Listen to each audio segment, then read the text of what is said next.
कसरी काट्नुपर्छ भनेर यसको पाउला यो चाहिँ यसको पाउला ढक्कनी यसको यो हाम्रो दिदी हुनुहुन्छ घरको उता देखाइदिनु दिदीलाई पनि देखाइदिनु त हाम्रो घरको दिदी यता देखाइदिनु यता यहाँ ल्याउनु त म यसरी भरेको हुन्छ म यसरी भरेको हुन्छ हेर्नु यस्तो गोटी गोटी भन्छ नि घोच्नु लाग्नु हो दाजु ल हेर्नु कसरी घोच्नु पर्दो रहेछ तल हाम्रो भाँडो थाप्दैछौँ यो हेर्नु कसरी चुदो रहेछ म एउटा कोठीमा माउ हुँदो रहेछ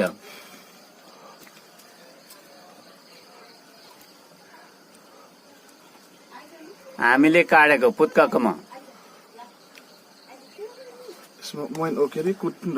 कुट पनि मिसिएको हुन्छ हेर्नु कुट मिसिएकोमा अलि अमिलो धेरै हुन्छ है दाजु अलिकति अमिलो हुन्छ यो बनि नसकेको 1 महिना पर्खिनु भने यो मही हुन्थ्यो अलिकति नबनेको कलिलो